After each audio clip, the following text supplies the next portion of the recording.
Hey kids, it's Old Man shouting at clouds, and now with others too. Chatting about the CFL is what they're going to do. Some have no contacts and others have no clues. Everyone will tell us all their quirky football views. Hear what Old Man and others know. It's the CFL Outsiders show. Hey, GT. What are we going to do this week? Same thing we do every week, old man. Take over the CFL. Hey, kids. Welcome back to another episode of the CFL Outsiders. I remain, as always, your 100% unbiased, completely impartial, and kind of in a funk co-host, Old Man shouting at clouds. And unusually this week, with me, also joining in with the wails of anguish and the gnashing of teeth and rending of garments, is MJ. Hi, everyone. Yes, quite so. I just want to take a moment to say it is Truth and Reconciliation Day, and I'm a settler, and I am so privileged to live, work, and watch football on treaty lands. Well said. Well said. Try and follow that up, G. I've got nothing that can follow that up because it's so well said. I will only say I'm welcome to be back. I'm not quite as despondent as it appears you two are, but I'm not real happy. Yeah. Well, for the first time this week, or first time this year, none of our teams got the CFL Outsiders bump. It was a bit of a tough week, but we'll get to that. Couple of things first. I'm going to say right at the start here, I do this usually at the end, and most of you have turned out. So I'm going to remind you, now's a good time to subscribe. If you haven't yet, subscribe. That way you're in solidarity with us on the whole CFL and the rules change and everything like that. And, if we just piss you off, subscribe anyway, because you like that. That's why you come on in. Or subscribe because you'll make an old man happy. But please do. Subscribe and like and comment and all that stuff. Get that out of the way early.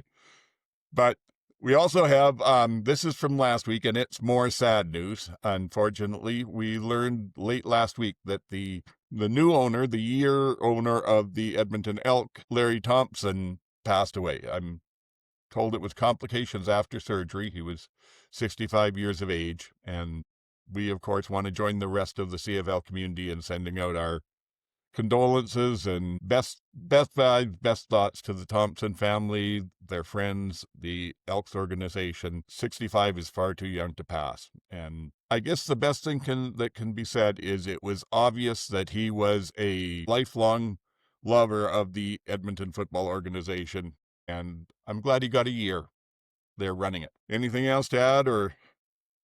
Okay. No, I'm also glad to hear that his family intends to maintain the ownership and carry forward with Larry's plans, that they're not going to move on, that they're not going to move away from the organization. So that's very good news for the league in a sad situation. So, yes, I agree. It's excellent news for the league, but overshadowed by what made it happen. Yep, absolutely.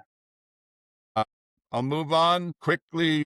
My weekly fantasy update. I believe I'm in the playoffs. Hey, raise the roof. Woo, woo, woo. We not official yet. And there's a lot of gazinzas and gazutzas and math to be done on it, but I did the best I could.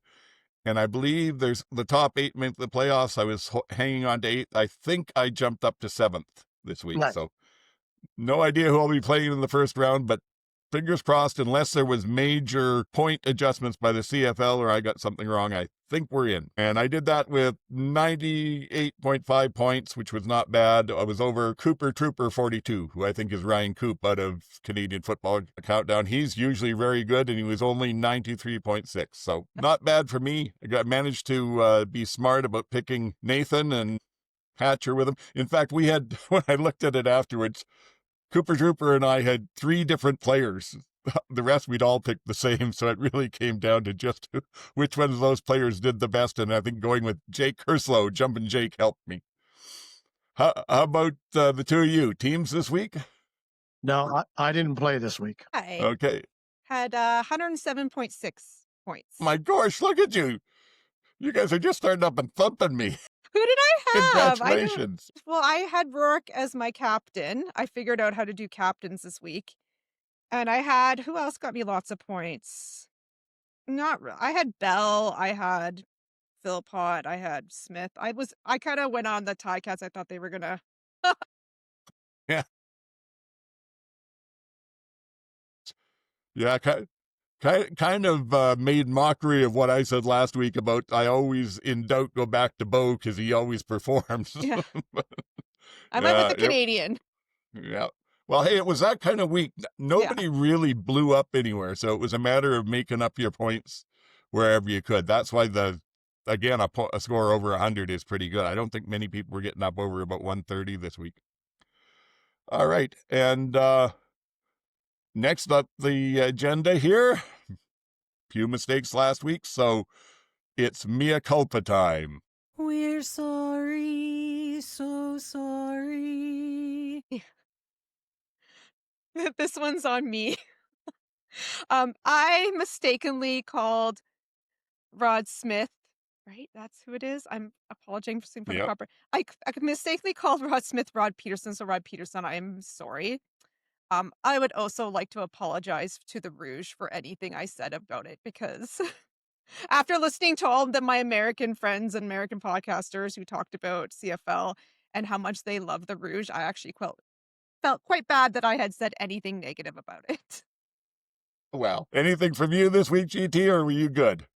I've had no comments that told me I wasn't, so I'm going to say I'm good. Okay. And personally, I talked about Ricky Ray at the rush end in Saskatchewan, which was fairly silly to even picture. And of course, I meant Shane Ray without with injury. And then I also noticed that this probably happens more than I catch, but there were at least 2 or 3 times where I was in a game and ended up mentioning the completely wrong team. We were talking, I don't know, like Saskatchewan and Edmonton, and I'd throw a Montreal in there or something. So I apologize if I've confused anyone with that. I'll try to do my best to avoid it in the future, but as I tell the goddess here, if you're going to understand me, you got to listen to what I mean, not what I say. All right. Now, you mentioned, MJ, the Truth and Reconciliation Day. Did we want to talk a little bit more about that and Yes. stuff that was done? Yeah, I would love to. So today is Truth and Reconciliation Day, and it's something that we should all be learning and growing from. The league, I will say this, I give the league a lot of crap a lot of time, and Truth and Reconciliation is something they do extremely well. And it grows each year, and every year it just becomes more and more. So I just wrote down some things. There's lots of videos, there's lots of social media about this. You can look at it. Lots of players are posting, coaches, teams. But I just wanted to highlight a few things that the league did this year. So this year, they had the orange laces on the footballs, which was new for this year. I love that. The teams are wearing their orange warm-up jerseys, and everyone had their logos. And I mean, just the Elks logo alone, I wish was their regular logo. And actually, the guy who, I think his name's Conrad, I should have looked it up. I'm so sorry. But he designed the Elks logo, and he was at the game on Saturday, and he was in attendance. So he was posting about that, and it was just really cool to see something like live in action like that. A lot of the teams had before the game or for halftime, they had drummers and people in their regalia, and it was just really incredible to watch. It always gives me goosebumps. And the refs had orange whistles, and this year they had the Every Child Matters on the back of their referee shirts, which was really cool to see. And Ben Major spoke he's done this, I think this is the second or third year he's done this, where he's done the first penalty in Ojibwe. And what a gem of a man. Like, that takes a lot of guts, and he did it, and he always does such a great job. And then I don't know if you've seen the new merch that's out this week. All these teams put out like hoodies and t-shirts and toques and jerseys with the indigenous logos on them, and they are gorgeous. And I just wish, maybe this is just because it's my household who has 3 to 4 teams that I need to buy for, but I wish there was just a central location where I could buy everything without having to pay $20 shipping to each team store. But go take a look because the merchandise is beautiful. And I think a lot of them are donating some proceeds from that merchandise to different charities and organizations. The Argos this year are mailing everyone, all season ticket holders, a patch of the Indigenous logo, which I really like the Argos Indigenous logo. And so I don't know what it's going to look like. And now that we have a mail strike, I don't know when we're going to receive it, because they said they were mailing it. So that'll be interesting. But nonetheless, that's very good.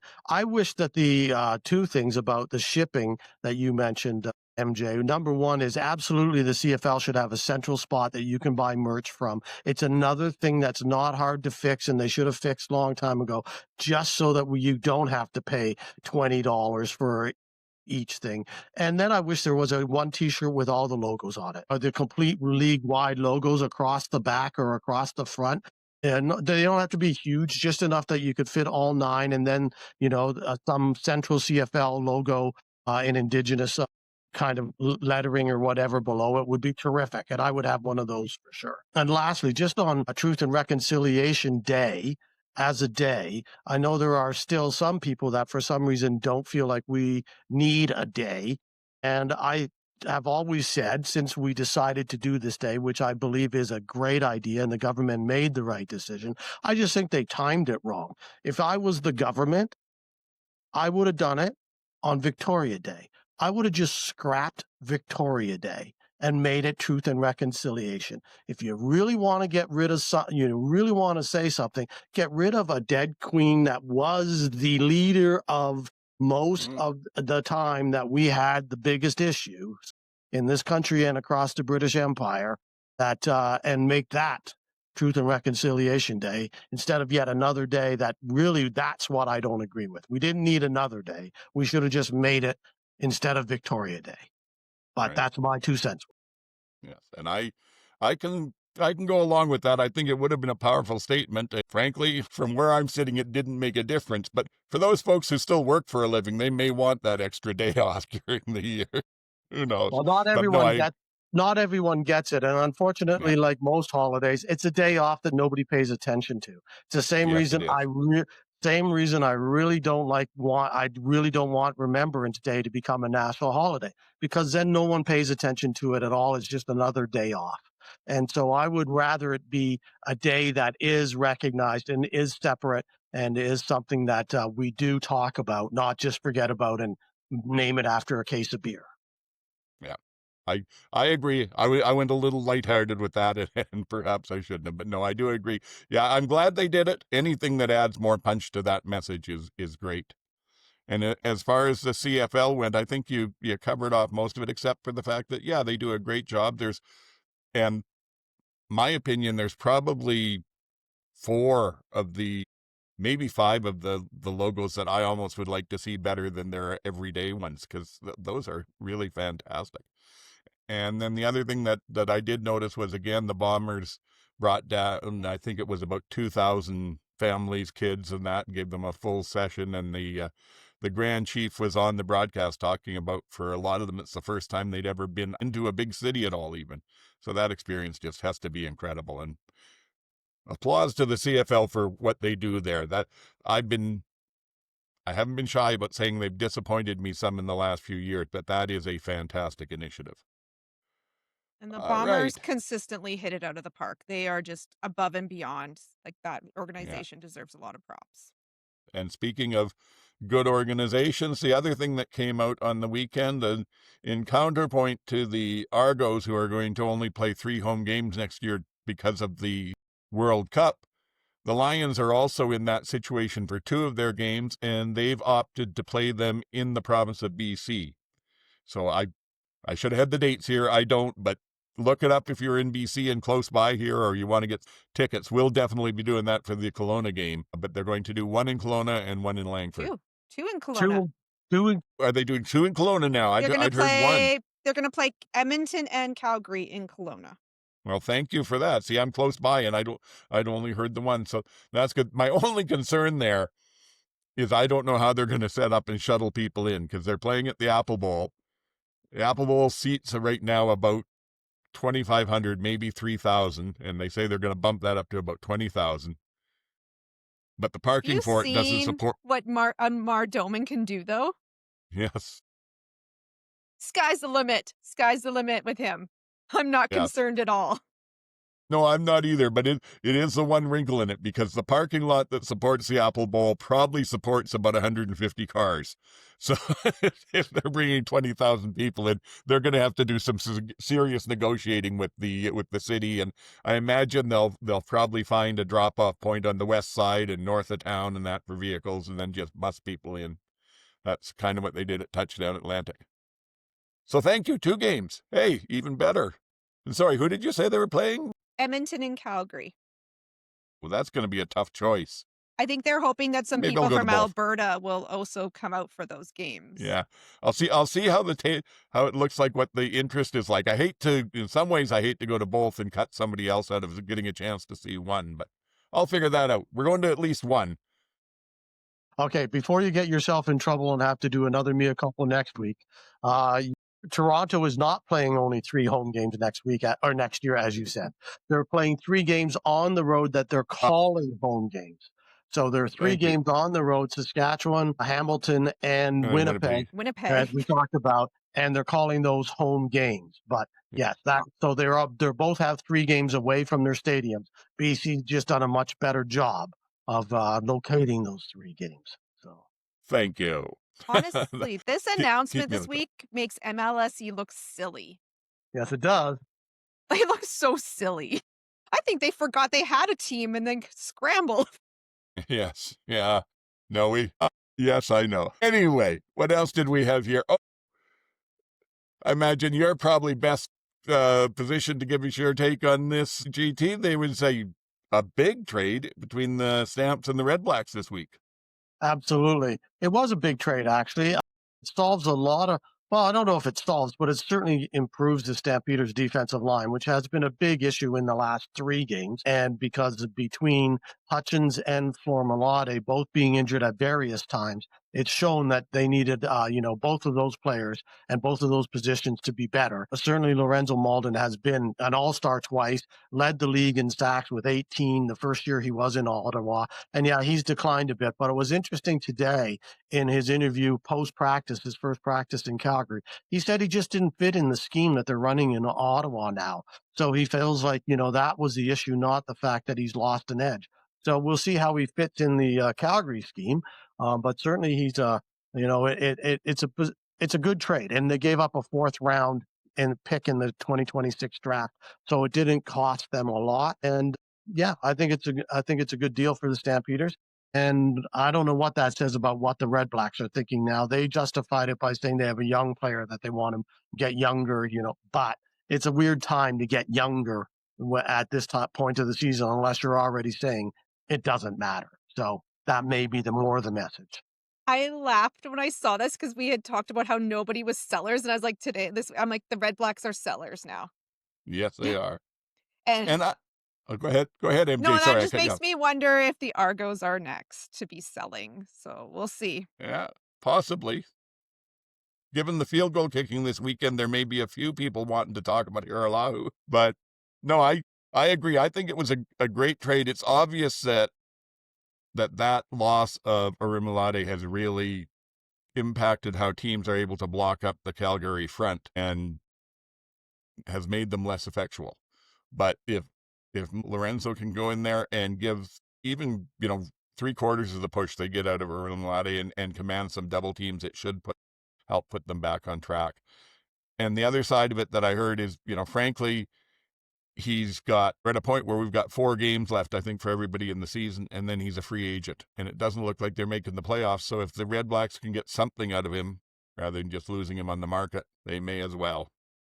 It'd be amazing how much better he plays when he's on a contender. Yeah, exactly. See what happens, because he with Ottawa, he was great, but like you said, they've changed up their defensive coordinators since then and running different schemes, and who knows, you look at Cam Judge this year in Toronto, he is just playing lights out. He's getting a bit up there in age and he's looking fantastic. And he was back with Toronto, was it 4 or 5 years ago, and barely made the field just because he didn't fit the scheme that they were running at the time. So That's got a lot to do with it. There were a couple other releases today. I put them down as notable releases, but I don't know if they are. But it's interesting as teams are getting ready for the postseason and expanding their practice rosters, the ones that are saying, okay, these are guys that aren't doing what we need. And the one was Jonathan Jones in Winnipeg, who they signed as a free agent out of the Argos in the linebacker spot.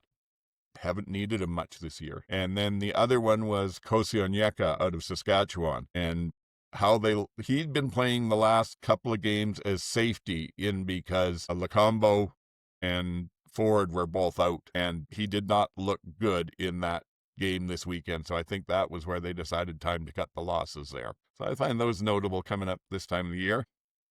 Also, we were talking about this stuff in GT. You sent me a text about talking about maybe we should think about the trades we'd like to make. Yeah, I just thought that, with the trade deadline tomorrow and the fact that there usually isn't a lot of big trades, I think the one over the weekend between Calgary and Ottawa was a bit of a surprise. So I thought, you know what, we should just come up with one trade we'd like to see, that whether it be for your team or whether it be for another team just because you like it, whether it be for Chaos because you think you need that 12-person deal, or whether you just are a 4-team trade, or whether you just think this would be a trade that would make sense at this time of year, either for the next 5 games in the playoffs or going forward. So I thought I would throw it open and then I would finish. So who would like? Do you want to go first, MJ, or do you want me to? Ken, I was just thinking, yeah. So my interest, I think you might talk about kickers, so I will talk about QBs. I was just thinking that Calgary or Winnipeg needs a backup, especially Calgary if they think they're going to make a push. So I'm wondering if one of those two are talking to the Alouettes about Cameron Dukes, because he is still on their roster and they don't need him anymore. And who might you see them offering up? Honestly, I think it's just going to be a draft pick. I don't think it's going to be anyone of note. I think they just need, what's Cameron's contract? He's probably just to the end. They just need a warm body that can do a CFL scheme and go out if necessary. Okay, that sounds good. Well, I thought about this, and my first reaction was I thought the trade I'd like to see would be Chad Kelly going to Buffaloes for an extra 5 points on the merchandise that MLSE sells, but that seemed a little irreverent to me. So when I looked at this as an actual trade that I thought could happen and could help both teams right now, I would see it. I'm putting it in surprise. One side is the Riders because I'm fairly intimate with what they have there, and the other side is the Alouettes. And I would like to see the Riders send Sam Emelis to the Alouettes in return for Marc-Antoine Dequoy, because the Owls could use a little more help in their receiving corps still. The Riders are stacked, and the Riders haven't been real great at safety for the last couple of years. They've had Lacombo in, and he's serviceable. Dequoy would be much better. So I think that would be a win-win. Yeah, that's a good one. See if they're listening. That's a good one, because that's how I was trying to look at it as well, as to who needs what and how you would make that work. And then I went through each team and said, okay, who would I like to have? Who would I get if I was making a trade for my team, for the Stampeders? Who would I look at? And I came up with 3 guys, as much as anything, actually 4, that I would list that I thought I would really like to have them on my team. The first guy that I would like to have is Joel DeBlanco. I would like to get him out of Edmonton. I think when they get their linebacking core back, he's going to be again relegated to a part-time position. And Calgary really needs to increase their Canadian linebacker. Micah Tice has been there, but he's not going to be there, and he's not the guy that you need either in the short term or the long term. So I think somebody like DeBlanco would fit in there really, really well. The other player that I thought that they could, but they're not going to get him. That's a kind of a pie in the sky. The other one that I thought they might be able to get is out of Montreal. I thought they might be able to get Tyrell Richards, who was the number 1 pick 3 years ago, but basically hasn't seen a lot of the field, but still is a very good linebacker, and it's certainly an upgrade from Micah Tice. So I thought that might be somebody that they could probably pry away for less of a price, say a 3rd-round pick, or, as you mentioned, another Canadian receiver. I don't know that Calgary has that many, but they might be able to get something out of that right now.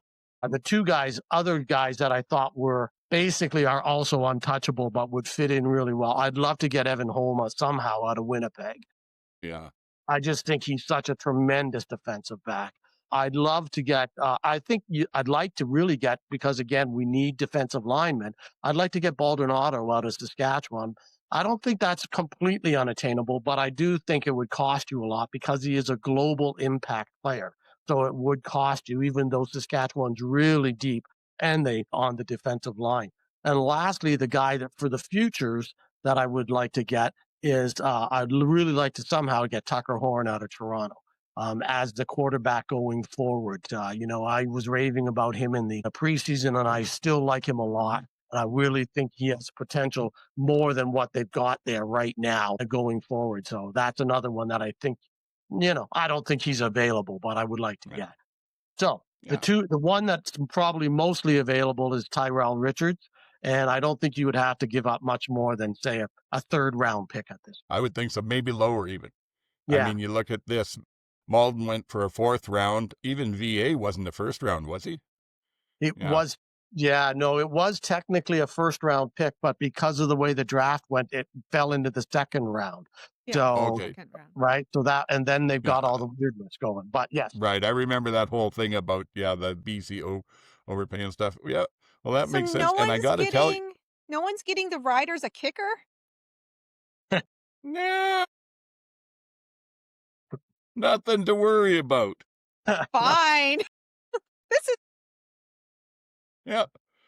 I will say in Lowther's defense, and I don't know if he's going through stuff or if he's not or anything, but the one excuse he did have that some of the others didn't this weekend was he had a brand new holder because they put the new punter in. And so it takes a little bit of time to get that together. This has been all season long. You can't. Oh, I know it's been all season up and down, but he has come back. He hadn't missed in other than a convert in about the last 3 games. Mind you, they haven't been working him a lot either. But yeah, I don't know. No, I didn't see it. Didn't go that way with it. I looked for something that was a little more blockbuster, and I figured a star Canadian for star Canadian would make some headlines. I thought we were doing serious, realistic ones, not. Oh no. Yeah, I was looking for who could you trade Nathan Rourke for, and what would you who and I was like, Ottawa would give the whole team,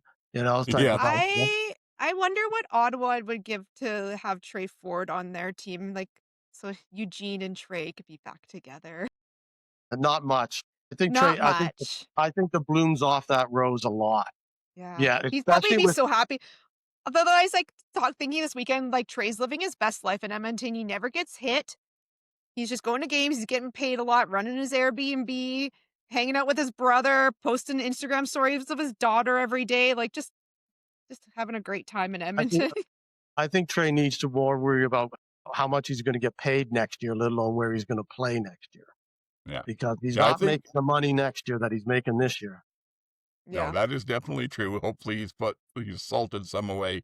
And either he will fade out, or if he's going to get anywhere, I see him as sort of in the stage where VA was when he first got to the league. Yep. There was lots of hype on him, but bounced around 3 or 4 teams until he found someone that could work with him. Anyway, that's that, and a little bit of confusion, but what the heck? That makes more fun in our little games. And we do have one last game to play, but this one isn't ours before we get to the games. This is the CFL's game because they have now opened up the CFL All-Stars where we get to vote. And so anyone that doesn't know that you vote for one person in each of the positions that are available, which is kicker, punter, and special teams overall, linebacker, D-line, and DB, quarterback, wide receiver, running back, and O-line. So what I figure we should do here is try not to take too long with this, but if we go through it and if we each take our pick for that position and make a little bit of a case for it, and then we'll decide out of the 3 who we're going to take. So the kicker position, it looks like everybody's available. I'm going to start by suggesting, I think probably Sean White. I know he's getting older and he doesn't have quite the legs some of these other kickers do, but he is just so dang consistent all the way through, and that would be my choice. How about for the two of you? I also picked White. I just thought I joked this weekend that all the kickers are a little rattled from the rule changes because they all had a little. But White's Mr. Consistent, and if it was down to the wire, that's who I'd want kicking for me. I actually had Legio as the guy for me, which is dramatically different than I would have picked 3 years ago when he was Yeah. in Winnipeg. That's for sure. But he has had the resurrection, and I think he's been very consistent pretty much all year as well. They say he doesn't have the leg, but he was kicking 55-yarders on the weekend. So I will, yeah, I will take I think Legio's my guy. Okay, well, he would have probably been my second choice. I was going back and forth, but are you sticking to your guns on White, MJ? Because then we outvote GT. Okay, so we know what that one is. So the punters. Who wants to go first on this one? I said Bassett from Calgary. I never even really thought about punters because I didn't think there would be two different. I thought it would just be one or the other. So you go ahead, old man, and let me think a bit. Okay, so let me see, because there are some here that are like, we couldn't pick the new Saskatchewan guy because he's not on here. So let me just take a look here and see, make sure everybody that I want is on here. Yeah, they are. So I would suggest this year I'd probably go with Carl Meyer of the Lions. That's who I was going with too. Yeah, okay. I would go with Carl Meyer. Picked and in. Okay. Special teamer of the year. I should have looked up who has tackles. I haven't been really playing that much. I guess for me, it's probably going to come down to a returner. Yeah. Greg Vavel. Who else could it Vavel. be? Yeah. It's like little razzle dazzle. Let's make sure Vavel's actually up on here. He is. I picked him. I voted on this today on the website. Did you? You've gone ahead and checked all this. Okay. Hold on. I know how. There's a better way to do this here. Let me get this thing up here. I want Winnipeg for this now. And while I'm doing this, start thinking linebacker. And they don't differentiate between weak or strong side, just linebacker in general. So we're flipping it back up to offense. Okay. Well, I can say that when I looked through the ones that have been out there this year and what they've accomplished, there's a lot of big names and there's some legacy stuff there with it. You could pick several of them. Tougher to pick Edmonton because they've had some come out, and then with Calgary, unless you're going to go for one of the outside linebackers, same sort of thing. Did you pick your returner? Yes, the returner was Vavel. Okay, so we're now talking this, but I think when it comes right down to it, if there's so many things when you start putting, I'm quibbling, start putting the strong side and the weak side in there and everything, but I think in the end this year, this really I think of this as linebacker, as middle linebacker, and it comes down to Sankey or McManus. And I think Sankey has had a slightly better season, so that would be where I would go. I picked Revenberg because my note says Bo is still not injured. That's O-line. We're on linebacker. That's O-line. We're linebackers. And I thought for a second, Revenberg's a linebacker? Wait a second. Man, it has been a week of changes. Oh, linebacker. Okay. Whoa.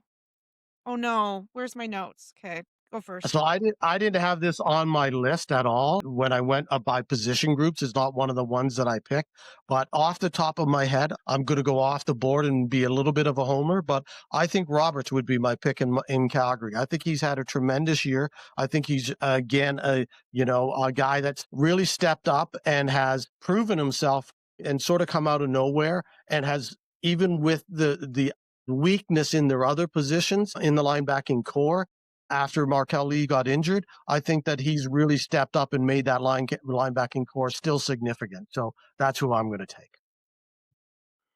So it's on you, MJ. Do you agree with one of us or have a third option and we'll have to vote? I picked Verasek. Never thought about that as a rookie. I have a note saying rookie magic. Yeah.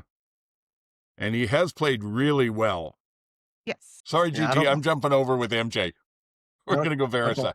I don't think he's played well enough to be the best linebacker, to be the all-star linebacker in the league. Yeah. I think he's got a shot at rookie, but I don't think he should be the all-star linebacker in the league. So, okay, but that's who we're going with. That's who we're going with. If I can find Hamilton Tiger Cats on my other screen here. Okay. Defensive lineman. I said Betts.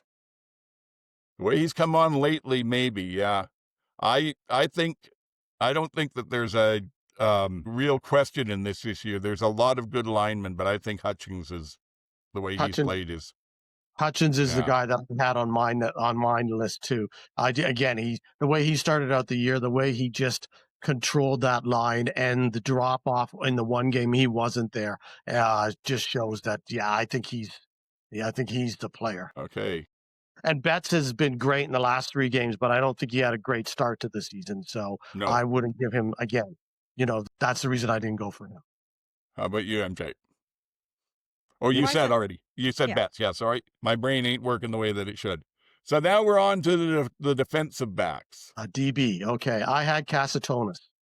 Castantonis. Yeah, for the same reason that I had Hutchins. He's been such a key player, and you've seen the drop off when he's not there on the entire defense. So I have Casatonis. Same reason. Okay, Katsantonis it is. I would, just for the record, I would have been maybe a homer with this other fellow in my brain because I would still have gone with Milligan.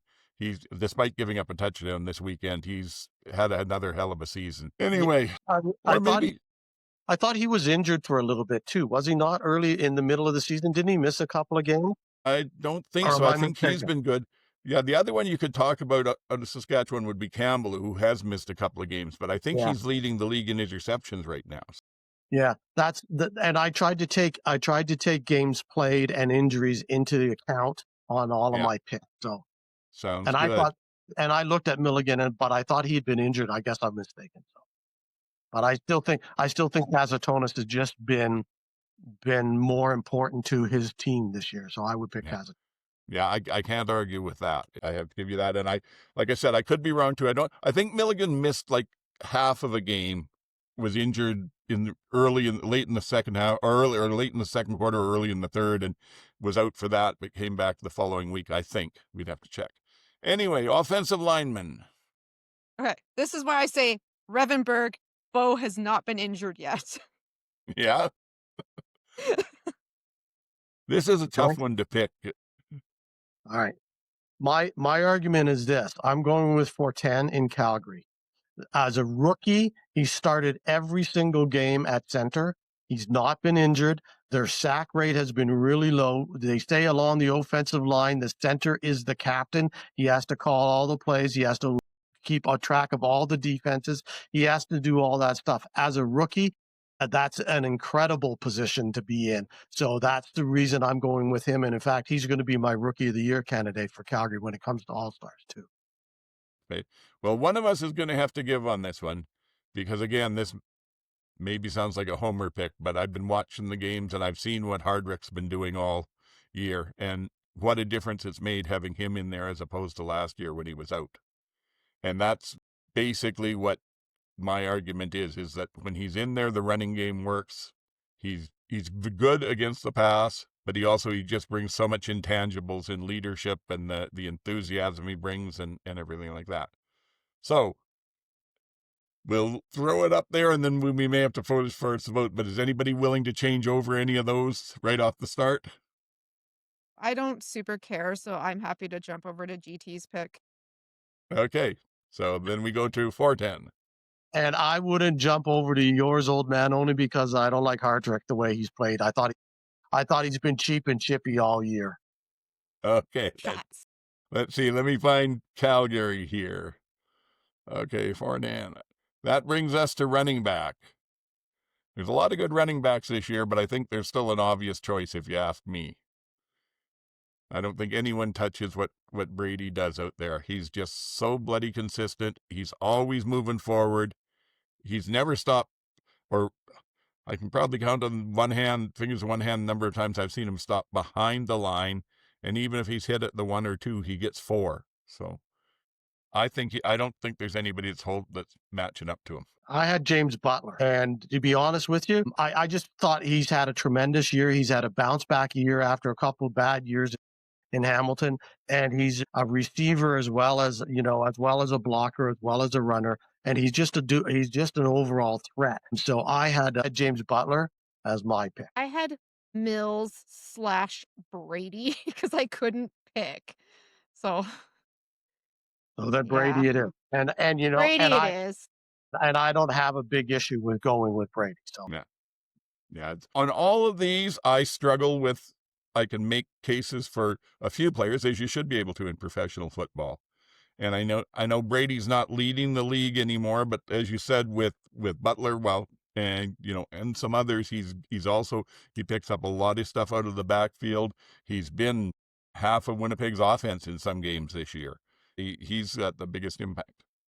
All right, wide receivers. how many do we pick? I wasn't sure about this. Just one? One. We get one of each position. Okay. Kenny Lawler.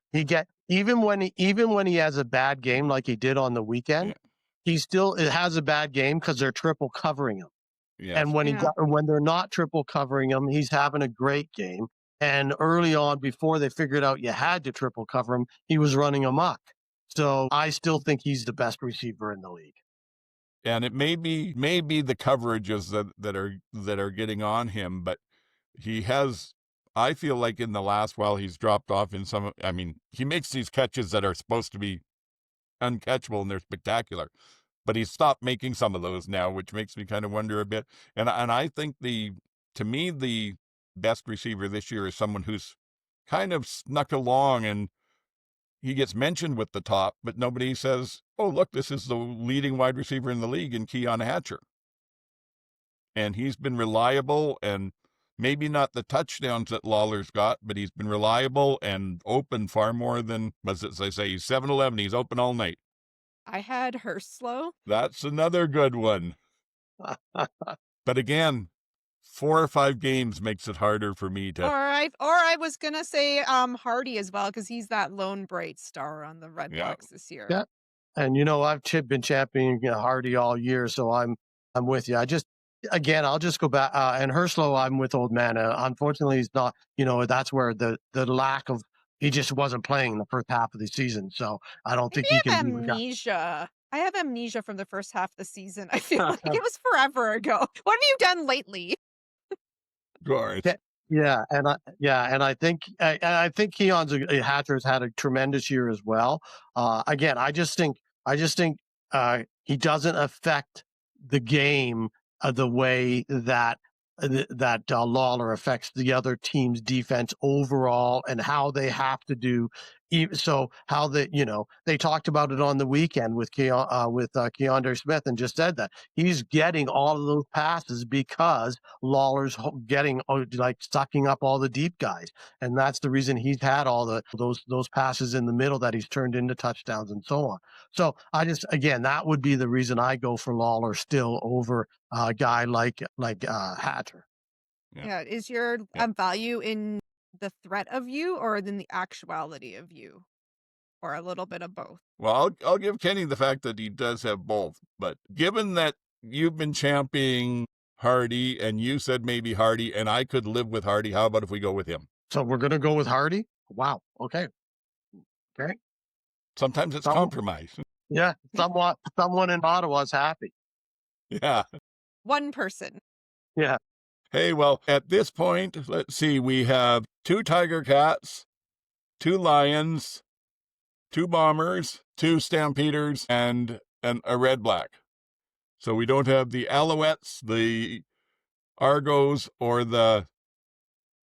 Elks, or Riders represented. But that's okay, too, because we're a big dog now, the quarterback. So this is a really tough one to me.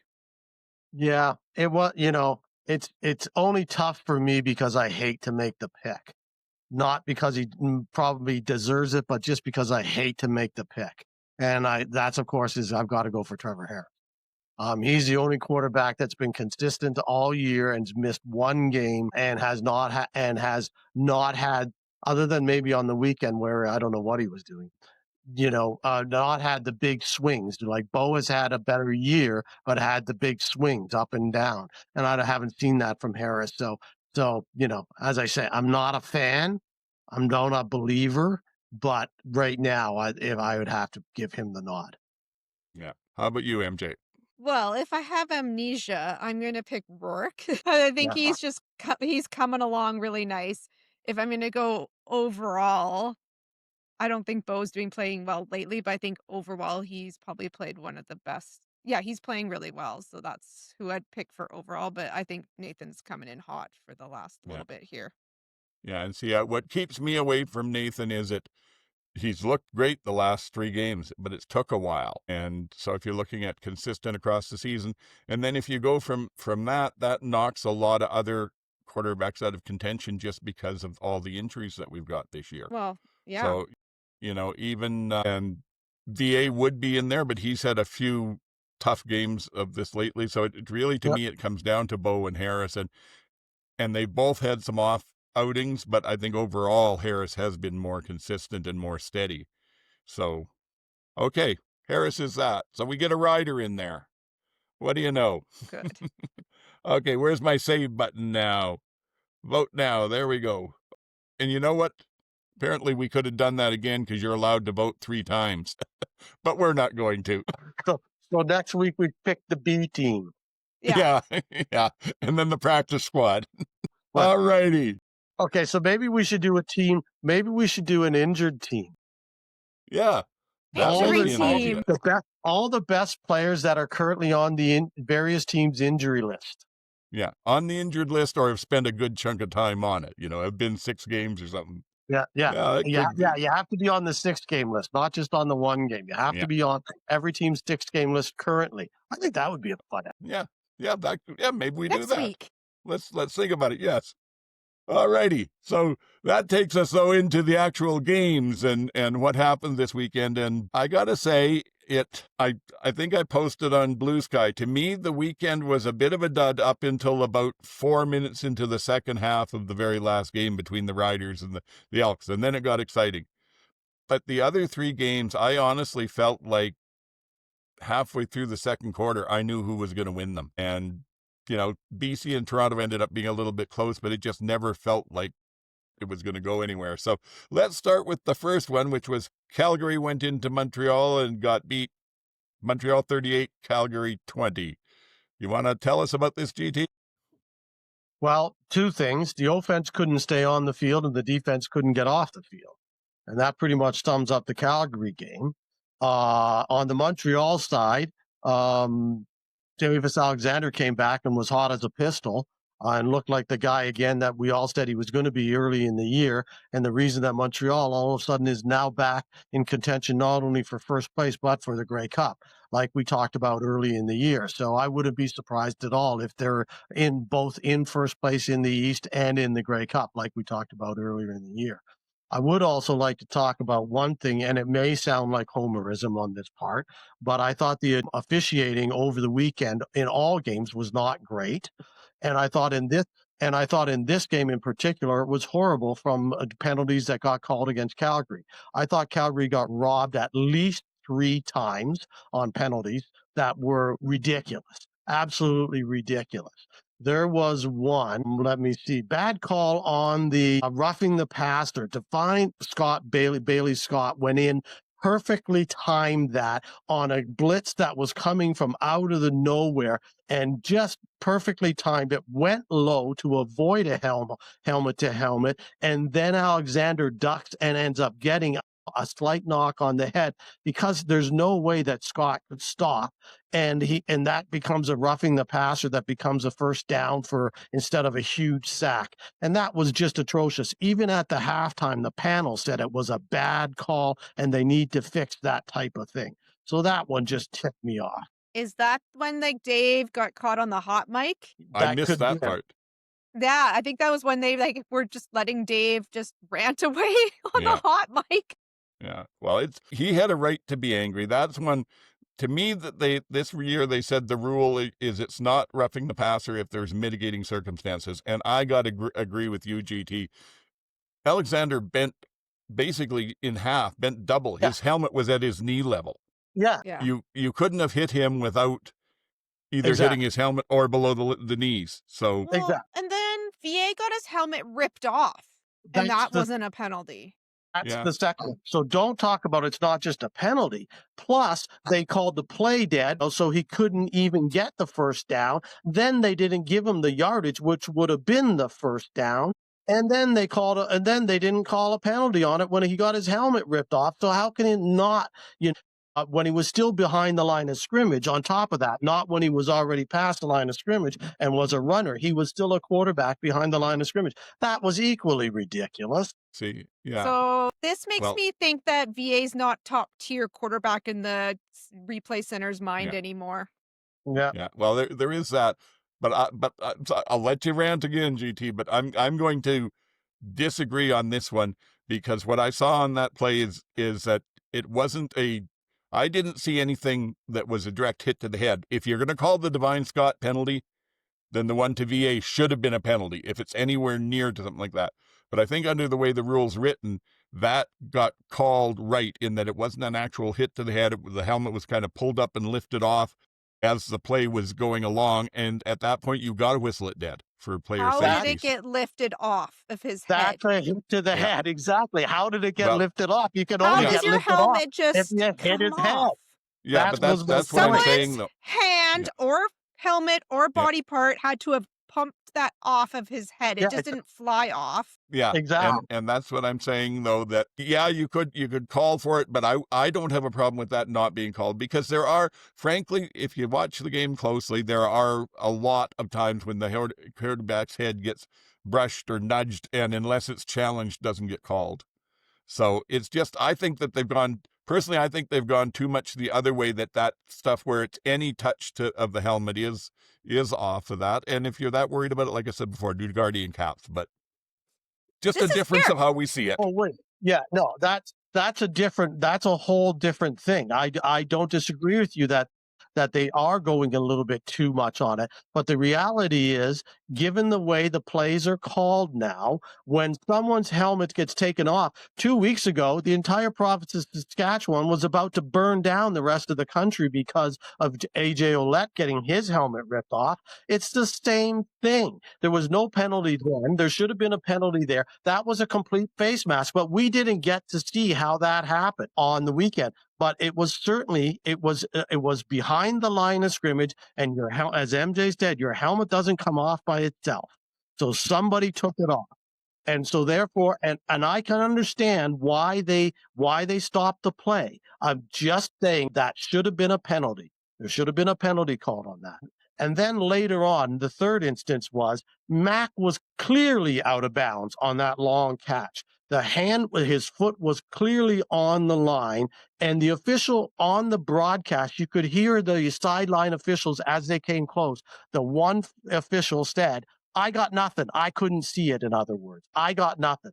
So that immediately says to me that they didn't see the play, which immediately says it should be reviewed. If the officials can't make a call, then they should ask for a review. So it should have been called, because on the replay, he was clearly out of bounds. And again, I'm sorry, it sounds like but those were just 3 really bad calls against the same team.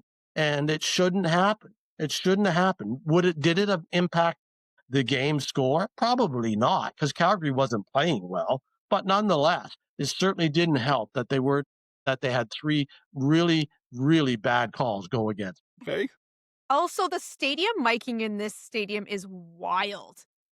You cannot mic out, but you can, like, this is the stadium where I hear sideline officials a lot, where Dave Dickinson was throwing F-bombs about the league and about Toronto Replay Center and F this and F that, and TSN just left that camera on him, letting him rant up and down the sidelines, and then you can hear the referees. And so I'm like, what goes on in Percival Stadium? Like, what happens in the stadium? It's some sort of weird sound vortex. People there really like the drama. Yeah, I love it. I love it. But yeah, that was pretty bad. My hot take is this: if we're going to talk quarterback safety and all these nonsense calls, and is it a hit or not, why don't we just do what flag football does? And you have one rusher that starts from 10 yards back, and they're the only ones that can hit the quarterback behind the line of scrimmage. Once the quarterback's past the line of scrimmage, he's fair game, but behind the line, there's only one person who can hit him, and then you have eyes on one person. Or they have like this, they make this Fundamental flag, change to the they have, oh, well, we're changing rules anyway, old man. Yeah, that's true. So just have like one player who's got a free run at the quarterback. Basically, they got time to, they start 10 yards back. Unblocked, 10 yards back, so you have some time. Quarterback can still scramble once they're past the line, they're free fight. But then maybe we will cut down on things like this, and then VA's helmet wouldn't get ripped off behind the line of scrimmage. Yeah. Well, okay. So we have the rule change for next week. There we go. Yeah, yeah. We were going to talk about ones. I'm still working on that. We're saving My sister that. and I have talked about this a lot. Yeah. This is our rule change. We're workshopping. Well, I got to say you've covered off an awful lot of the stuff that I took note of. There were a couple of things that I did just want to mention, and I didn't get a time in the game when this happened, unfortunately, because I'd like to refer people back to it. But I thought that there was just timing of everything. There was an exceptional play by Adi Berglund, who I can never pronounce his name properly anyway. They sent him on a bit of a stunt where he ended up coming inside a bit on a play where the Stamps were decided they were going to run like 3 fakes on it. They faked the handoff and the reverse and something else, and then by the time VA turned around, Berglund was right in his face. And that was just a very well-run play, good timing and everything. I enjoyed since we don't get to see Trey anymore, I enjoyed the bit of VA magic in the end zone where the snap went. I think it was the snap went wild. He ended up having to go into the end zone and pick it up and scramble around through the end zones and ended up completing, I think, about 30 play. or 35 yards downfield to That was Rhymes. unbelievable. And he ran for 21 yards for a touchdown, too. Yes.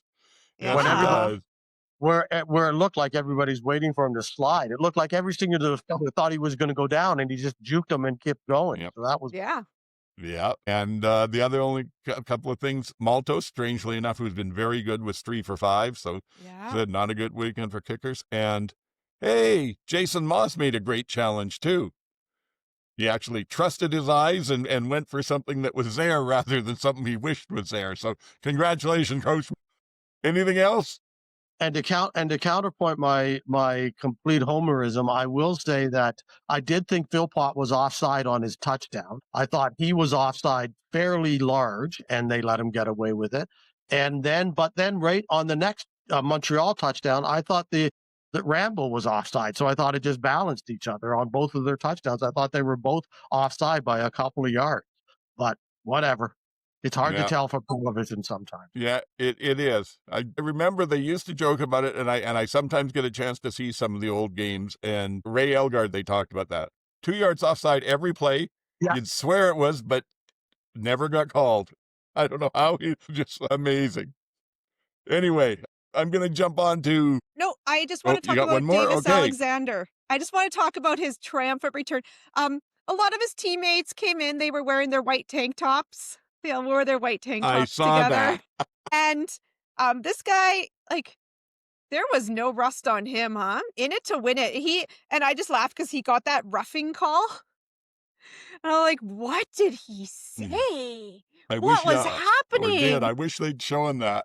Things to not hot mic on this in this stadium. And Berglund gave that very impassioned speech after I don't think that reporter knew what hit her. But then he said sorry at the end. So it was very Canadian of him. I didn't catch the speeches. I'll have to go back and see that one. It's a good one. Okay, cool. Yeah, sorry. What was I going to... You mentioned Alexander Rust. Strangely enough, my note said Alexander started a little rusty but shook it off quickly. I felt like the first couple of drives, you could tell he wasn't quite what he was, but had been before, but he came back, I thought anyway. Yeah, that's pretty much all that there, though, so putting them to bed? All right. Game 2, Toronto 22 at BC 37. Either you guys want to take the lead telling us about this, or? Well, I thought you summed it up earlier when you said overall the weekend was just kind of like, eh. And I thought this game was too. It was back and forth, but BC kind of had it in control. Somehow it felt like they did, at least for the entire game. And the only thing that I found interesting was all the shenanigans as both teams tried to go into for touchdowns, and there was penalty after penalty back and forth. And it was like, what are you guys doing? It took like 7 plays to get a touchdown from the 1 yard line because they kept going back and forth and back and forth. So that was the most interesting part of the game, pretty much. Other than the Sluka, I thought the Sluka interception and then the pitch back to McFadden, I thought that was a great play on his behalf, knowing that there was somebody there. If they had turned it into a 15 or 20 yarder instead of getting tackled right away, it would have been an outstanding play. So, yeah. What you got, MJ? Well, I was away for this game. I got home in the fourth quarter, but my husband was sending me a text that it was a kicker shoot 'em out. Yeah. He's like, "I'm trying to stay awake, and it's a kicker shoot 'em out with 1.5 million penalty yards." I came back in the fourth, and I saw, like it was like a NBA game where there was just flags in the last like, just flags, constant flags near the end. Mac Mahone only had 14 yards of rushing. I thought this was gonna be such a shoot 'em out game. I was like, Arbuckle and Rourke, I thought for sure this would be such a high flyer, and it was not. I just have the note, boss, number 51 from the Argos. I am surprised they even let him get onto the team bus. I thought for sure Dinwiddie was going to, like, just tell him Call to another pretender and Yeah, I thought for sure. I felt bad. I felt bad. It looked like he was getting outworked, and then he started making sloppy mistakes. Like, he was getting outworked all night. Well, he was playing out of position. He was playing as a Yeah, tackle, and he's normally a guard. And so I think yeah, that makes a difference, a huge difference, as we saw in Calgary the week before that when they had to do the same thing. When you're going up against a guy like Betts, and when you're playing out of position, that's really tough as a second-year player. I actually had him on my list of players I'd like to trade for. So he was, maybe he's Ryan will give him a free pass for yeah, that. yeah. maybe. Don't Nathan forget he was Rourke also, Oh, sorry, go ahead. I was just going to say, don't forget he was also starting the game at 10 o'clock his time. So getting a Well, little tired and worn down at the end is maybe excusable. walked into that game wearing his radically Canadian shirt. Hmm? He met with the commissioner. We didn't talk about this in the news, but he met with the commissioner, and basically Rourke was just like, my opinion has not changed. Yes. And rolled in with And his good for radically him. Canadian shirt. And he was on a mission. Like, there was a play where he was caught in the backfield and he plowed through like a Brady to get his first down. And he was not going away without a W. I think he had a lot. Talk about someone who had pressure. He had a lot of pressure to win and perform well after what happened this week, and he did it. Oh, yeah, that was impressive. We said at the start of the year that BC and Calgary, to do well for both of them, the quarterbacks would pretty much have to take the team on their back and carry them. And now Calgary, it was a little easier for VA because their defense improved in ways that I certainly wasn't expecting. But it is still true that you look at them when either of those quarterbacks is not having a great game, they're good to mediocre teams. When those quarterbacks are on, either of those teams are unbeatable. Yeah, that play at the end of the game where Rourke did that play that you mentioned, MJ, he literally spun away when he was wrapped up by McManus, of all people. Like, that was unbelievable. I've never seen McManus get ragdolled like that. That was incredible, just incredible. So yeah, it was something else. And what you said about penalties, I realized I hadn't looked at what they were, but I had the same impression. So yeah, I just looked at it. Toronto, 11 for 134 yards, BC, 10 for 119 yards. So yeah, neither of them was helping themselves at all with what they were doing. The other thing that I thought was nice was BC when they backed up, I think, about on their 8 and got that, I think it was almost a 50-yard pass downfield to Hatcher. And quite nice, and I made the note of the fact that he might have scored if it wasn't for a nice tackle by Berryhill, who was the other receiver downfield with him. I don't know if you remember that one, but kind of a collide went there. But yeah, I thought the score didn't reflect the game. I thought BC pretty much dominated it. And what you were saying about sacks, MJ, that's 3 of them. So 9 in the last 3 games after Yeah. 4 all season up till then. So Yeah, I don't know if he's just turned on a motor, if they've changed up their blocking or their attack schemes or what, but well, two guards playing tackle in the last I guess 2 that's games. true. Yeah. And two of them, and both of them being rookies or second-year players. That may explain it. Yeah. So that helps. It doesn't explain all of it, but it certainly helps. Yeah. And I And think and I'm not taking anything away from Betts, because I think he's a tremendous player. But I do think when you look at who he was playing against, again, if it was playing against Hardrick, I don't think he would have that kind of success. If he was playing against the Montreal line, I don't know necessarily he would have that kind of success. So Yeah, I can see that. Yeah, and Calgary's got both their starting tackles back in for this weekend coming up, don't they? So we'll see how he does there. But that okay. I didn't have a whole lot more than that on that game. I don't know if either of you do. Well, I have something that just popped into this tiny little brain of mine concerning BC, and because we talked about it earlier in the pod, but when do the BC road games? Because I know they're in Kelowna and Langford, and I know you talked about the two teams, but when are they? When are the dates? Because Let me here's the check that. interesting thing I just thought of.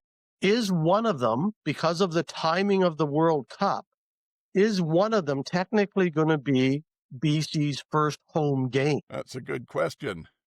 I've just It pulled open doesn't. touchdown Kelowna here because I heard there was also a game in Langford though. Yes, So there That's is. there's going to be three of them. preseason, Okay. right? Oh no, one of them's in Langford, two are in Kelowna because they have to do Okay. 3 games. Right. Okay. So let's see. Langford and Langford. Kelowna, 2 games. Yeah. When is World Cup? You know, I don't think that actually we won't know because the schedule isn't out yet. Right. Well, Yeah. but they're out of the stadium. They're basically out of the stadium for all of June and all of July. That's pretty Yeah. much how it works. Doesn't matter what the schedule is for the soccer games. They're out from what I understand here in Toronto, they're out of the stadium for the entire months of June and July. So Okay. I'm just curious. And the reason I'm curious is because if that's technically the first home game for the Lions, Yes, does it will be. Amar do the big concert in Langford Kelowna? or Kelowna, I or don't does he know. wait until he gets the first game back in BC? Because I think he'll wait. If I Yeah, were him, but- I would wait. I would think he would. World Cup's from June 11th to July 19th. That's what I was just looking up here. So yeah. And no, they haven't got the dates up here yet, but that's a good point. That would be nice. I could take a nice. Yeah, you're like, oh, that'd be okay with me, but they were not gonna if they're gonna have somebody like as big as Snoop Dogg again next year, they're gonna need a 50,000 person stadium. Yeah. 20,000 won't do it. But come on, you know what? Eminem in Kelowna is going to be tremendous. You think you could entice him to come to Kelowna? Absolutely, Amar can do it. Kendrick Lamar in Kelowna. No, Money no, talks. it's going to be You think so? absolutely. It Okay. follows the pattern perfectly. Okay. We heard it here first. All right, scoop. GT's scoop. Okay. And with that speculation, I think we'll move on. You're off. Game 3. Hey, Yeah. we don't really need to talk about this one anyways. I was We gonna don't need say, to talk about can you it. get yourself through a short description of Hamilton 3, Winnipeg 40? Yeah, you know, let me tell you guys, I have never been so happy to take my kid and his friends swimming halfway through a game in my entire life. I was like, I'll just keep track on the TSN app at the pool. So I was really excited because Dusty and Lapo are my favorite combo for commentators. And I was like, oh, it's going to be such a great team. Like Dusty and Lapo, my faves. And, you know, Ben Major's there speaking Ojibwe. And I'm like, this is so great. So then the TSN turning point, friends, here it comes. Get ready. Vavel returns opening kickoff for touchdown. Game over. Game over. That was the TSN turning point. The Ticats are even lucky to have 3 points because that kick by Mark Leggio was 55 yards and it hit the upright and went through. Hit the crossbar. Inch shorter, and it would have bounced back out in front. Oh, I give my husband a lot of grief for the times that the Lions have been like they put a 0 on the scoreboard in the last few years, and I laugh at him, and then my team just about did it against the Bombers. Claris looked good. Brady looked good. I think Lawler, they looked like they were really, like he went 2 for 9. I think they were really trying to force the ball to him. And I'm not quite sure why, because they don't usually do that. But they were really, really pressing hard for him. I don't know if it's because they were playing his old team. And, you know, there was that drama saying that they talked to, was it Mitchell? I think they talked to Mitchell before they talked to me. And so they were trying to make him have like this like great triumphant return, but it honestly just made him look worse. Don't scheme for people's personal vendettas. Please don't. Please scheme for winning a game. That's like, this is what I tell my kid. I tell my kid this all the time in sports. You don't get even on the field, you get even on the scoreboard. There's no reason to force the pass to him. So good job, Bombers defense. Good job, Bombers offense. Sad, sad days. Beat on all 3 phases of the game. The Bombers were on. That was the best game Zach's had since the Western Final last year when he looked in that Lovely. kind of shape too. And the Bombers looked like the Bombers from 3 or 4 years ago. So I don't know where that came from. I had exactly the same thing for you. My first note was 12 seconds in and the game is over. That's how long it took for that return. And basically that the same thing that I couldn't understand why they were forcing the deep balls to Lawler into what he was well covered on all of them. Yeah. And it would have taken a spectacular catch. So burn the tape game, I guess. Yeah, I had the same thing pretty much. I thought again it was over when Babel returned that kickoff, and immediately I just thought, oh, Winnipeg's finally replaced Janarian Grant. You know, it took them a while, but they found the guy, so they've got their new Janarian Grant. Except he can catch the ball, catch as a receiver as well. I thought Lawler dropped 3 passes that he should have caught, but he also had 3 taken away from him by that at the last second by really good defensive plays. And then, and then they forced a couple of more at him. So but it wasn't his best game. And it felt like he had hometown yips, as I call it. It was like, yeah, he wanted to play in front of the crowd in Winnipeg, and it just didn't happen. So, and the only other thing I said about the game was, okay, the pictures for the quarterback, Lapo, we get it. Yeah. Yeah. Okay, enough. We get it. This is like 3 games in a row now where he's been talking about the quarterback sees the pictures, and I'm like, Yeah. okay, we get it. So time to come up with something new. Yeah. Every one of those guys ends up having 1 or 2 things that they go to and it's the same as any other job. If the boss comes around the corner, you suddenly have something you can do to look busy. If they run out of anything else, we can talk that. Yeah. Anything else, or do we just put this one out of our memories? Yeah, I think so. Yeah.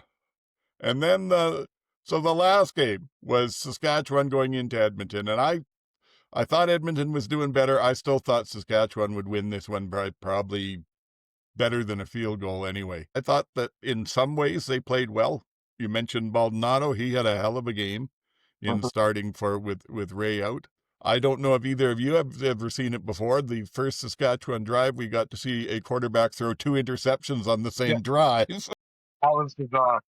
Yeah, which for anyone who missed it, he tossed one. I can't remember the player that got it, but tossed one downfield, and Joe came back and stripped it, so they got the ball back, and the drive continued, and 2 plays later, he threw almost into that same spot. And I really think that's where I see that as a bit of an artifact of stuff. If you look at the last 2 or 3 games, defenses have started to learn that Saskatchewan's game plan early is run the ball. You can stack up on that, hold them to 2 or 3 yards, and then I run a slant or a curl to get their yardage, and they keep going like that. So this last couple of games, not this one, but the last couple of games before this, the DBs were sitting up on that tight, and they picked off Harris early, and they came close to others. And I think what happened was Saskatchewan said, okay, that's how we're being played.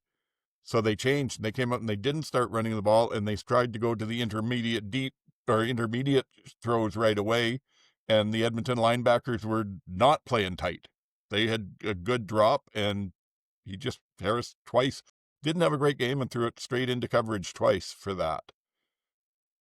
We'll see how they come out later, but I think they have to figure out something a little more solid on what they want to do early. And then let me say this before anyone else goes on, because there's a lot to talk about. But in the end, the Elks started slow, and the Riders kept shooting themselves in the foot. So the first half wasn't great.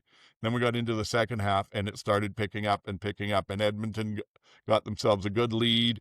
And then with 3 minutes to go, they had a 12-point lead, which the Riders scored a touchdown, took it down to a 5-point lead. The Elk get a field goal on top of that. Now it's 8 points. Riders come back. A deep pass to the 1-yard line with 1 second on the clock. They managed to get the touchdown in, have to go for the 2 points to win, and It was a side route that Joe had. It was fairly obvious. He had to read the receiver, and so did the quarterback, whether they were going inside or outside. He read inside, and Harris read outside, and it looked like he just threw the ball away on the play. And a lot of people that don't understand football were just disgusted with that, but I understand how it happened completely. He's thrown to a spot, and Yeah, it was hard to tell who made the mistake, whether it was the receiver, whether it was Harris. One of them certainly wasn't where he was supposed to be. Either the ball or the receiver wasn't where he was supposed to be. If only those goalposts weren't in the way. yeah, We would be able to tell. Yeah. Did you notice that every game over the weekend they talked about the goalpost being in the way?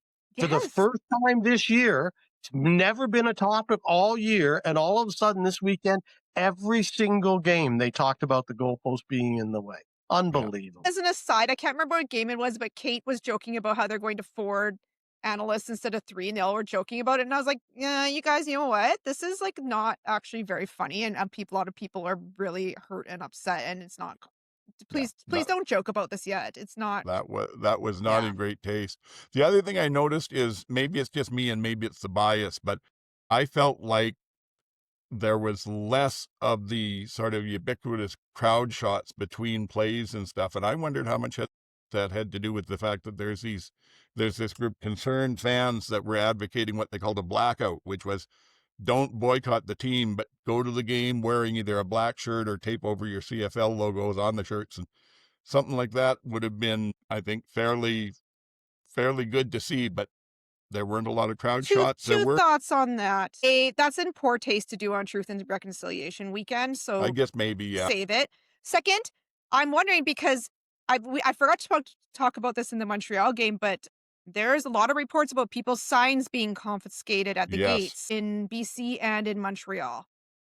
I had heard that was the other part it was going to be, that they weren't allowing negative signs in, which again, doesn't make me feel great about how they're doing this. But anyway, that's just. But what about the game itself? Anything else to say? My power was out, so I didn't actually get to watch this till about the end of the third, fourth. So I just came. It sounds like I didn't miss a whole lot. I just have a note saying, like, well, Hilaire had a nice game for the Elks. I saw that. And the Elks almost blew it again at the end of a game. Yeah. I couldn't believe it. I was like, yeah. They're so lucky that goalpost was in the way and they got to win.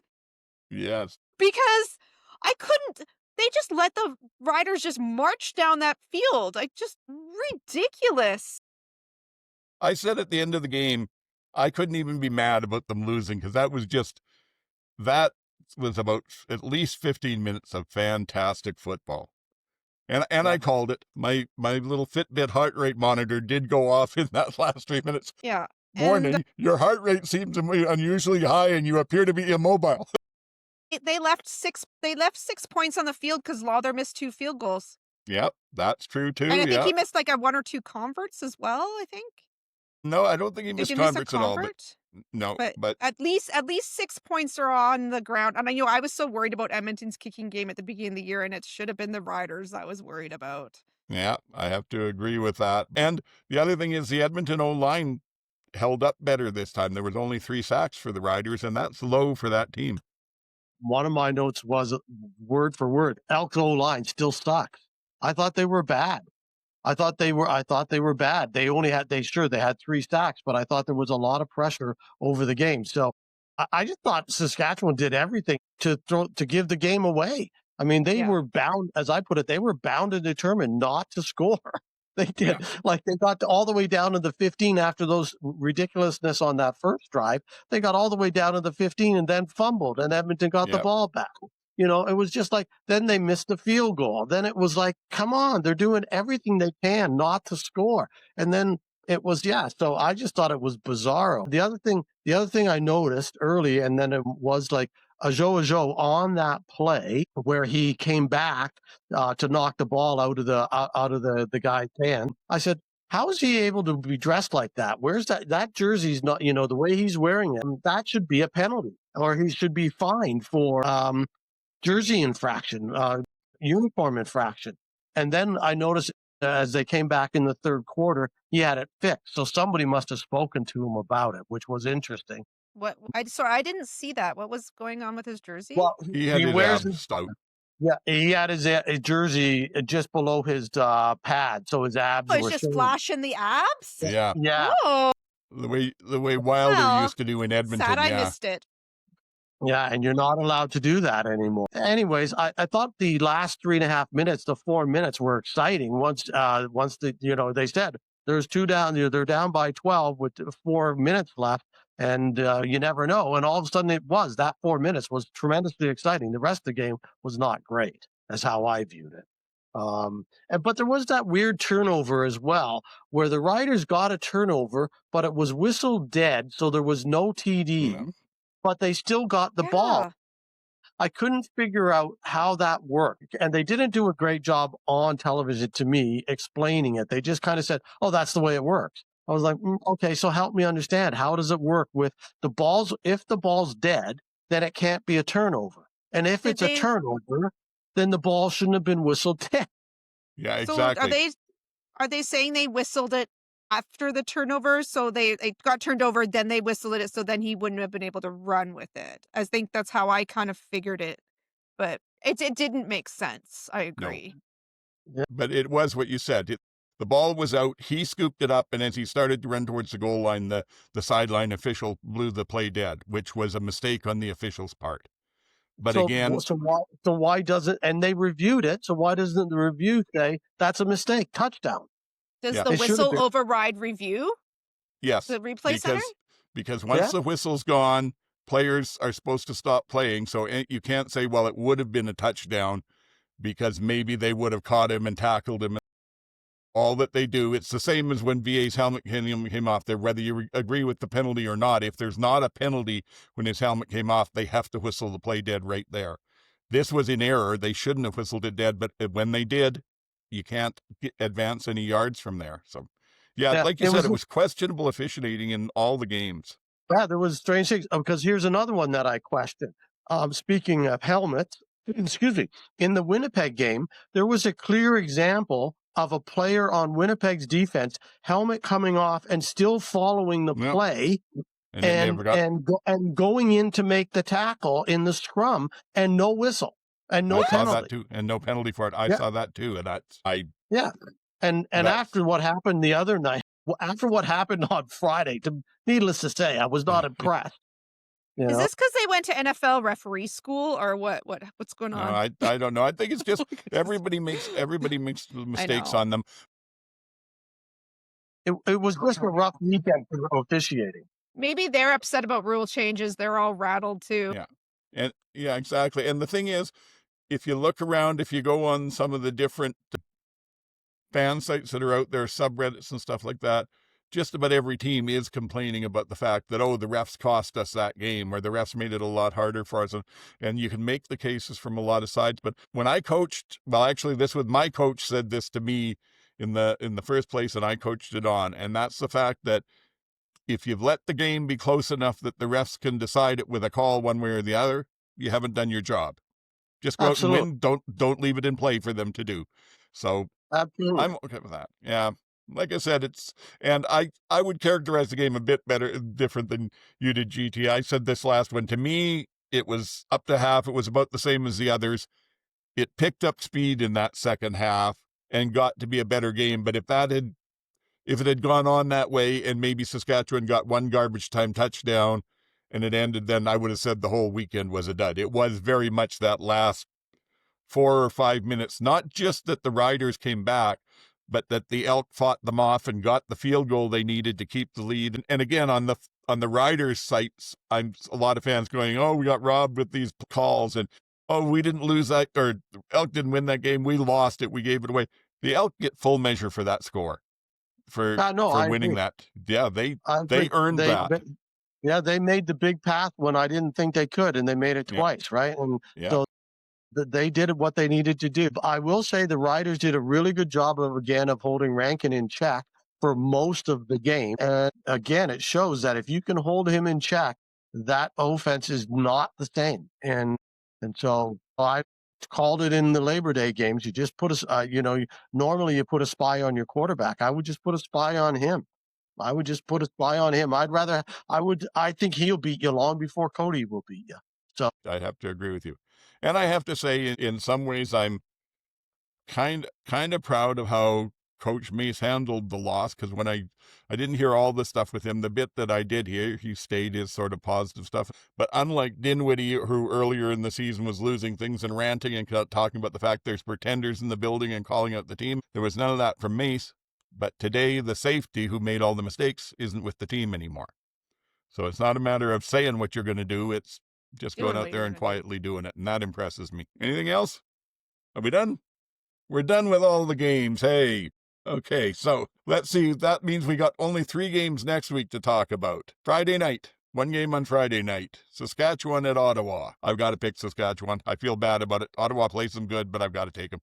yeah, no, there's no reason that Ottawa should win that game. There just isn't. Saskatchewan's just a better team. So for these games, I picked tarot cards to You said that, yes. give me a vibe check on these. So I'll tell you what the tarot cards said about these games. So the Riders got the Chariot card, which is the victor and inner drive, and it's like run your own race and ignore the haters, eye on the prize.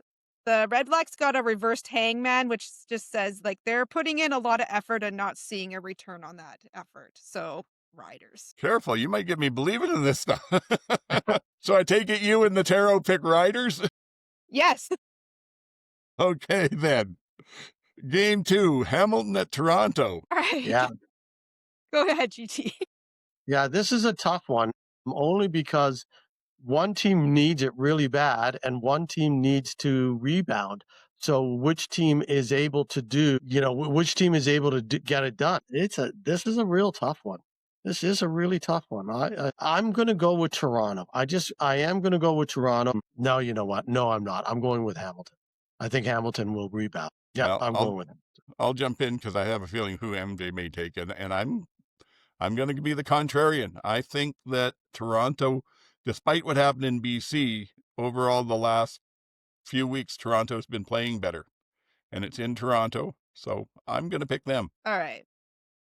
So for the Ticats, they got the King of Pentacles, which is prosperity and abundance. Opportunities are there if you're hardworking, open, and earnest. The Argos got the Strength card, which is physical and inner strength, and you're dealing with challenging situations and you have the tools and you just need to use them.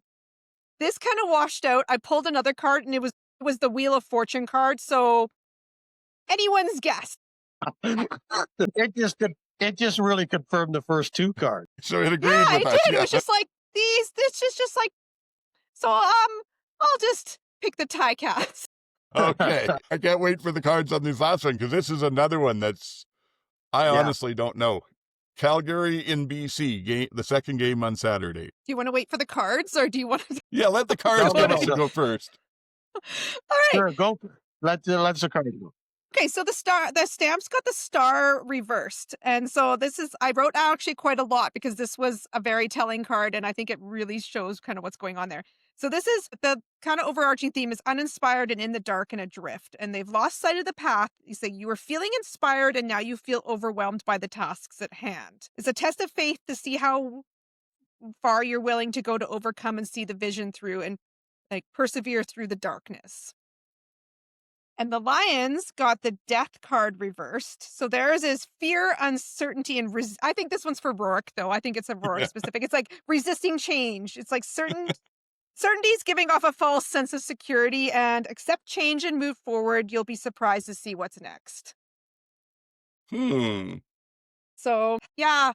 So one team's kind of drifting, and one team's a little stuck in gear. But I'll take Lions. Well, I'm going to use your cards to shore up my pick, even though I have to admit I don't actually see much to tarot, but I'm going to take the whole bit about embracing change on it all to be the fact that, well, the change in the last little bit has been the Lions are trending up and Calgary's trending down. And frankly, at home, I will not be surprised if I'm wrong on this, but at home, I got to take Nathan Rourke and BC. Yeah. I don't know. I have no idea why, but I just feel like it's a squeaker of a win for the Stampeders. It would not surprise me in the least. Yeah, no, and frankly, to tell you the truth, I wouldn't be surprised if it was a shootout and not so much of a squeaker if they came up, by 7-10 points. But it's so hard to tell. Yeah, I don't know why. I just feel like they're getting hopefully they're getting Markel Lee back, and I think that's going to make a huge difference. I really think that their linebackers have not played up to par since he went down. They kind of were okay for a few games, but then it started to show. And I think he will, if he's able to come back. And Dickinson said he practiced full. I think that's going to make a big difference. Adding Malden there, getting those 2 tackles back, I think it just adds up to. But I also think BC is really playing good football right now. So I think that's why I say it's going to be a squeaker. I don't know what the score will be, but I think it's going to be a squeaker. And I just feel Calgary's going to pull it out. Yeah, because if Calgary can get run stops with the front 7, that's a lot of what they were doing in the first half of the season. And that left the DBs freer to concentrate on coverage. And it feels like what's changed is that running game is just opened up, and that's now meaning you got to commit more people to it, and that's hurt the back end too. I agree with you. One player there could make a significant difference, and he did look good. And Calgary has a history of bringing in good linebackers. Okay. Well, there they are. Who knows? And I mean, the thing is, it's going to be... That's the best line yet. Who knows? Yeah. Who knows? I figure we're going to all end up going like 1-2 for the weekend or something. I don't know what it is this year. I've heard it's not us. It's everybody I listen to talking about this going, I'm under 50% in pickup. I'm just over what's going on. It's just... Well, I guess that's about time to sign off then. Any closing thoughts and let people know where they can follow you? Only I can say I'm looking at the timer and we're under 100 minutes. Whoa. By the time I edit it, we'll be under 90. Yeah. Ooh. So we're giving everybody a break this week. Yeah. Only one show. And you can find us, as always, where you need to find us. And I'm at GT at bluesky.social.net, whatever. I hope the Toronto Blue Jays are the only Toronto team that wins on Saturday. You can find me on Blue Sky at Sports and Plans. Okay, good stuff. And I hope for a better weekend of football than we had last weekend. Every league has its duds, but I'm hoping we see stuff a lot more exciting. I will see anybody who's interested on Thursday. I'm going to keep doing the Old Man Plays Fantasy right through the end of the season, but it appears I even probably have a reason to keep doing it because I think I'm in the playoffs, as I said earlier. But that's about it, and I know I nagged on it earlier, but I'm going to do it again. Please subscribe on Podcatchers, on YouTube, on both. Give us a rating on Podcatchers. Give us a like on either of them. Comments, great. Help us all out. Please. We're enjoying doing this. Help us keep doing it. And so until next week, for GT and MJ, this is Old Man saying, get the hell off my lawn.